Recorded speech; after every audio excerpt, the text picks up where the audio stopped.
안녕하세요. 저는 30대 중반 남자입니다. 아내와는 결혼한 지도 벌써 6년이라는 시간이 지났네요. 연애하면서 이 여자가 아니면 내 미래는 상상도 못할 거라 생각을 했습니다.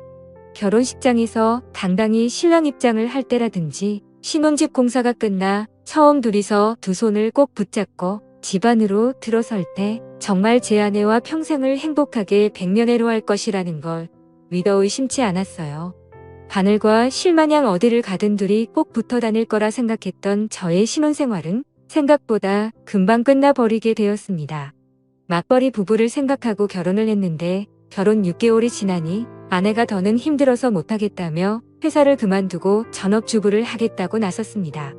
아직 갚아야 할 대출도 있는데 아이가 생긴 것도 아니고 너무 이른 것 아니냐 했더니 아내는 대학 동창 누구는 이렇게 살고 옆집 사는 누구는 저렇게 산다 하면서 자기가 아는 사람 이름을 하나씩 대면서 걔들은 결혼하고도 회사는커녕 집에서도 손에 물도 안 묻히고 편하게 산다는데 자기는 돈까지 벌고 집안일도 해야 하느냐면서 둘 중에 하나만 하겠다고 하는 거예요.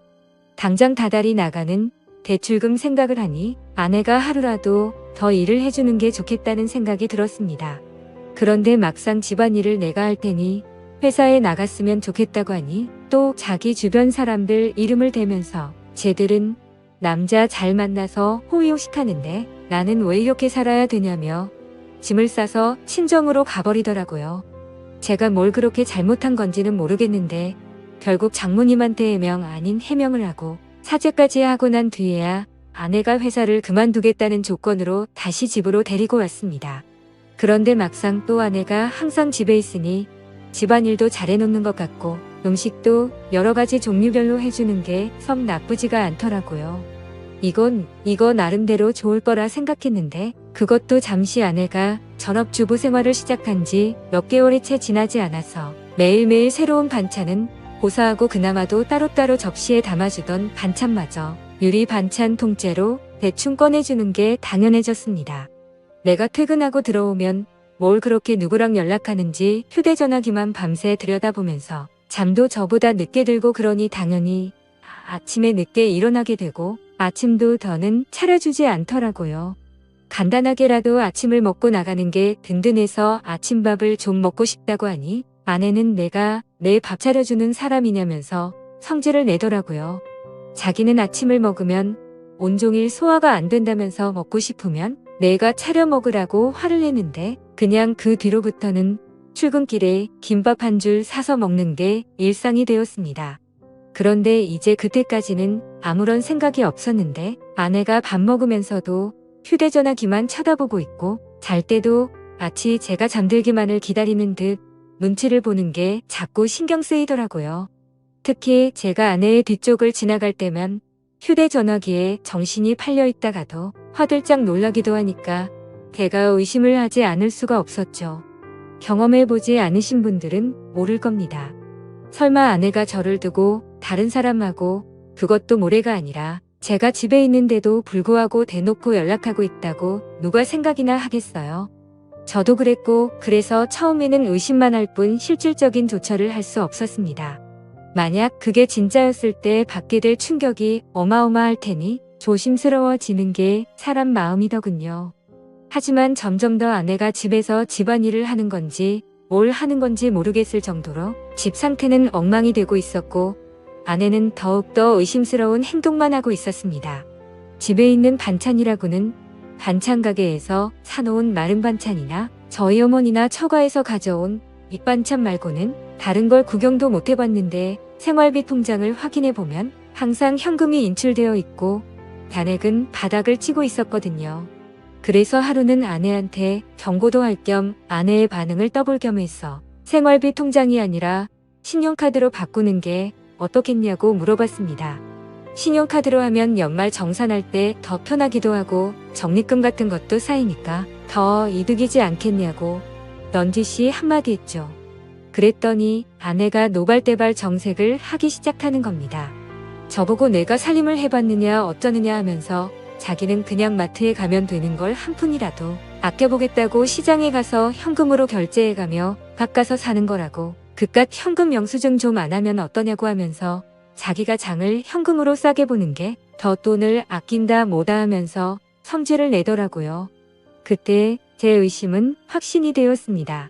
그래서 아내 모르게 해서 사람을 붙여봤지요.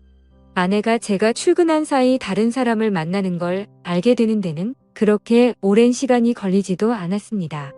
이미 그럴 거라 생각을 하고 있었다 보니 아내가 그렇다는 걸 알게 되었는데 그렇게 놀랍지도 않았지요. 오히려 놀라게 된 건 아내가 바람을 피우는 상대가 누군지 듣게 되었을 때 그때 훨씬 많이 놀라게 되었지요.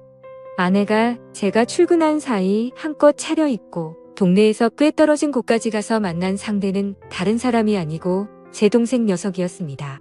제 동생은 저보다 4살이 아래지만 아내로서는 아내 본인과 동갑이다 보니 결혼 전부터 저랑은 세대 차이가 난다 뭐라 하면서 동생하고 죽이 잘 맞는 모습을 보여줬었거든요.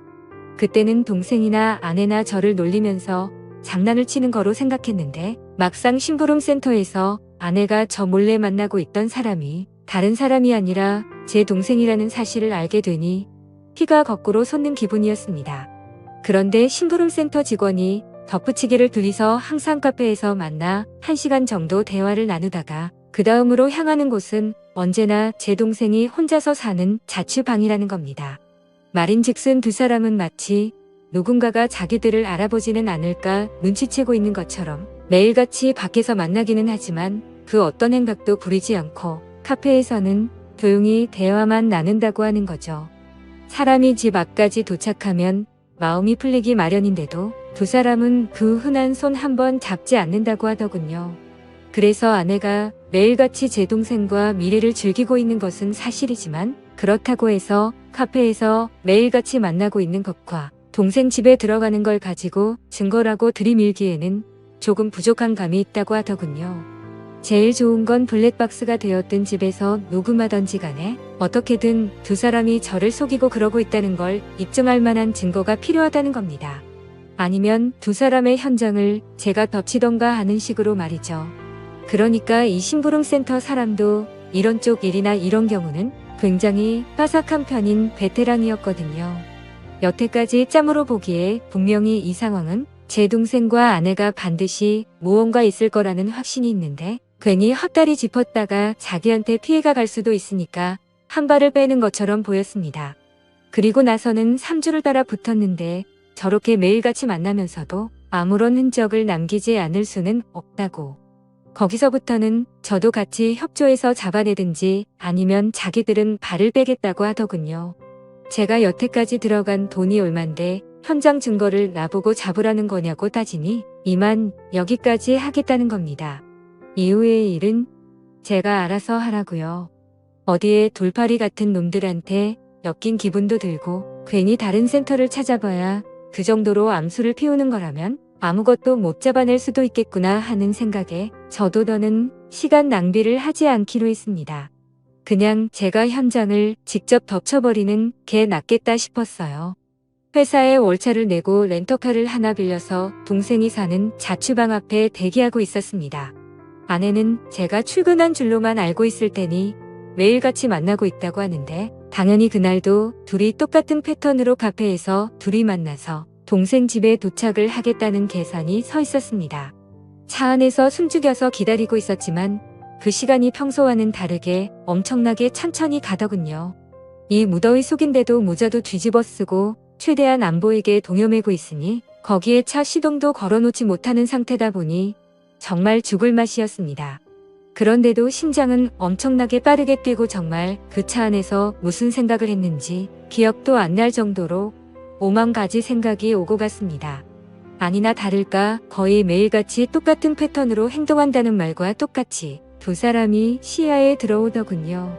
사진으로 보는 것보다 실제로 보니 정말 치가 떨려서 그 자리에서 문을 박차고 나가 두 사람한테 욕한 바가지를 쏟아붓고 싶었지만 현장을 덮치기 위해 속으로 참을 인자를 새기면서 겨우 참아냈습니다. 카페에서 둘이 시간을 보냈으니 집 안에 들어가자마자 공경기를 시작하려나 그 길로 저도 뒤따라 들어가 문을 열고 들어가고 싶었지만 참았습니다. 그때의 1분 1초는 정말 제 인생 그 어떤 시간보다 느리고 천천히 흘렀습니다. 무더위에 두 사람 다 걸어오느라 고생 좀 했을 테니 담이라도 시키겠거니 싶어서 조금만 더 시간을 두고 기다리기로 했지요. 동생 집 비밀번호는 제가 이미 알고 있었습니다. 뭔가를 바꾸는 걸 별로 좋아하지도 않는 성격이어서 예전부터 한 번호만 쭉 고집해온 녀석이거든요. 이미 두 사람이 집에 들어간 상황에 저도 뭘 더 차 안에 있을 필요가 있겠나 싶어 저는 이미 동생 집 앞까지 들어와 있는 상황이었습니다. 얇아 빠진 철제 현관문 너머로 아내와 동생의 목소리가 들려오는데 정확하게 무슨 내용을 말하는지는 들리지 않았지만 동생이 벌써 시작을 한다느니 어쩌니 아내가 오늘은 조금 빨리 좀 끝났으면 좋겠다느니 어쩌느냐 하면서 하하 호호거리며 이야기를 주고받더군요. 아니나 다를까 5분도 걸리지 않아서 두 사람은 뭘 하는 건지 문 너머로 들려오던 소음도 하나 들려오지 않고 조용하니 아무 소리도 들리지 않기 시작했습니다. 둘이서 나눴던 대화 때문에라도 이미 미칠 것 같았는데 막상 아무 소리도 들리지 않으니 눈앞이 깜깜해지더군요. 더는 기다리지 못하겠다 싶어서 문을 박차고 들어갔습니다. 들어갔는데 두 사람은 제가 생각한 것과는 정반대로 서로 멀찌감치 떨어져 앉아있더군요. 옷도 제대로 갖춰 입고 있었고 말이죠. 오히려 그 문을 따고 들어간 제가 더 당황스러웠습니다. 지금 뭐 하는 거냐고 크게 외치면서 들어갔는데 오히려 제가 민망한 상황이 되어버렸어요. 아내는 집에서 재택근무 형식으로 일할 수 있게 인터넷 사업을 구상 중이었고 그 과정에서 컴퓨터에 능숙한 제 동생에게 도움을 받고자 그동안 동생을 만나왔던 겁니다. 오히려 제가 동생과 아내에게 몹쓸 짓을 하고만 상황이 되어버렸죠. 손이 발이 되도록 싹싹 빌어야 했습니다. 아무리 의심할 게 없어도 그렇지 어떻게 동생과 아내를 그런 사이로 의심할 수 있느냐고 동생에게 한 소리 아내에게 한 소리 듣고 나서 나아가서는 어머니에게 한 소리 또 듣고 장모님한테는 아주 가루가 되도록 욕을 얻어먹었습니다. 졸지에 저는 아내랑 친동생 사이를 의심하는 의심병 환자가 되어버렸죠. 그 이후도 후유증이 엄청나서 아내와는 서로 말도 하지 않고 지내게 되었습니다. 그렇게 되니 너무 억울하더라고요. 그래서 아내의 뒤를 캘 때 고용했던 심부름센터 직원을 만나서 따졌습니다. 어떻게 자기는 아무 잘못 없다 잡아떼고 면피를 하려고 할 줄 알았는데 심부름센터 직원이 돈은 다 환급해준다고 하면서도 자기는 억울하다고 하는 겁니다. 자기가 이걸로 밥 벌어먹은 게 어디 한두 번 한 게 아니라고 나름 업계에서도 베테랑이라고 자부하고 다니고 그동안 경험으로 저와 제 동생의 사이가 거짓이 아니고 거의 확신에 가깝다는 듯이 이야기를 하기 시작했습니다. 이 양반이 내가 틀렸다고 하니까 자존심이 그렇게 상했나 싶었고 저는 사실 억울한 게 더 컸기 때문에 헛소리하지 말고 그럼 환급이나 해달라고 했어요. 그 양반한테 보수를 환불받는다고 해도 이미 엎질러진 물을 되돌려 놓기에는 힘든 상황이었지만 그래도 마음이라도 풀고 싶었거든요. 그런데 그 양반이 흔쾌히 환급을 해준다고 했다가 자기한테 짧게는 2주에서 길게는 2달만 시간을 달라고 하더군요. 제가 보수로 준 돈이 그렇게 큰 목돈이 아니었는데 이 양반이 돈이 궁해서 그러는가 싶었습니다. 그런데 그게 아니었고 자신은 지금도 확신한다면서 지금부터는 무료로 더 조사해본다고 하더라고요. 만약 그렇게 했음에도 자신이 틀린 거면 다 환불해준다고 말이죠. 안 그래도 헛다리 짚어서 쪽팔렸었기에 그냥 무시하려고 하다가 공짜로 해준다는데 내심 저도 껄끄럼해서 일단 알겠다고 했습니다. 그로부터 정확하게 한 달이 지나서 그 양반이 저에게 녹음 파일 하나와 사진 몇 개를 내밀더군요. 그리고 그건 사실이었던 겁니다. 아내와 제 동생의 사이가 말이죠. 심부름센터에 어떻게 그걸 확신했느냐고 했더니 주변 정황만 봐도 다 보이는 상황이라는 겁니다. 갑자기 커진 아내의 씀씀이와 돈의 사용처를 들키기 싫어서 현금을 사용하는 것까지 말이죠. 제 아내가 동생 집에 들락거리는 건 어떻게든 둘러댈 수가 있지만 돈을 번다고 하는 일인데 오히려 소비만 더 커지고 있으니 뭐가 있어도 있다고 확신을 했다는 거죠. 그리고 두 사람이 사랑의 속삭임을 나누는 정황을 녹음했고 한 달간의 추적 끝에 두 사람이 마음을 놓은 사이 길거리에서 손을 꼭 붙잡고 있는 사진을 찍는 데까지 성공한 겁니다. 보통 그런 식으로 미래를 즐기는 부부들에게는 공식 같은 게 있다고 하더군요. 아무래도 떳떳한 만남이 아니다 보니 데이트 장소가 매번 갔던 곳으로 한정적인 짝이 있기도 하다네요. 그러면 그 짝의 특징이 테이블 같은 곳도 매번 같은 자리를 선호한다는 겁니다. 그 덕분에 둘이서 사랑의 속삭임을 나누는 대화 내용도 녹음을 뜰 수 있었다고 하고요. 환불을 받으려고 했는데 심부름센터에 감사해서 추가 수당까지 지급하고야 말았어요. 아내와 동생을 한 곳에 불렀습니다. 그 둘 앞에 제가 확보한 사진을 들이밀었더니 제 앞으로 달려와서 무릎을 꿇고 속일 생각은 없었다고, 두 사람 다 잠깐 정신이 어떻게 되었었나 보다고 하면서요.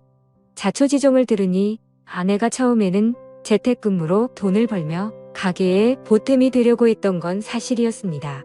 그리고 컴퓨터에 일가견이 있는 제 동생에게 찾아가 도움을 요청한 것도 사실이고요. 저 모르게 시작해서 놀라게 해줄 생각에 저한테는 따로 말을 한 적이 없다고 합니다. 그런데 아무 경력도 없는 여자가 제 동생이 컴퓨터를 아무리 잘한다고 한들 인터넷으로 장사해본 경험도 없는 새파란 햇병아리에 불과한데 초짜 둘이서 머리를 싸매고 있겠다고 해도 돈이 벌릴 리가 만무했던 거죠. 그렇게 둘이서 맨땅에 헤딩하면서 생활비며 용돈이며 끌어다 써서 돈을 날리고 나니 그러는 과정에서 둘이 정분이 나버린 거였어요. 처음에는 그냥 돈이 안 벌리는 상황에 스트레스 해소용으로 시작한 건데 날이 갈수록 그 마음이 커져서 이 지경까지 왔다고요. 그러니까 제가 쳐들어간 그날도 일하고 있던 건 맞지만 일이 끝나면 어떻게 될지 몰랐던 거죠. 그런데 제가 좀 더 참지 못하고 현장을 확실하게 덮치지 못했을 뿐이었던 거였고요. 온도참 지지리도 없다 생각 들었습니다. 조금만 더 참았으면 그때 이미 발견하는 거였는데 오히려 제가 성급하게 행동을 해서 두 사람한테 알리바이만 만들어준 꼴이 돼버린 겁니다. 그리고 저한테 그렇게 한번 걸렸으니 두 사람은 완전히 마음을 놓았던 거고, 그동안 밖에서도 누가 볼까 경계태세로 다니던 두 사람이 마음을 놓고 손을 잡고 돌아다니다가 심부름센터에 꼬리를 잡혔던 거였죠. 세상에 믿을 사람 하나 없습니다. 평생을 약속한 배우자와 저의 하나뿐인 혈육인 동생이 저를 두고 그런 행각을 벌였다고 생각해보세요. 여러분들이라면 어떠실 것 같은가요? 심부름센터 비용하고는 다 동생과 아내에게 뜯어냈고 무자료 청구까지 했습니다. 제 친동생에게까지 합의금을 뜯어내야 하는 게 참 어이가 없는 상황이네요. 두 사람이 얼마나 깊은 사이였건 간에 제정신이면 이렇게 저와 연을 끊고 나서도 둘이서 더 만나는 일은 없을 테지요.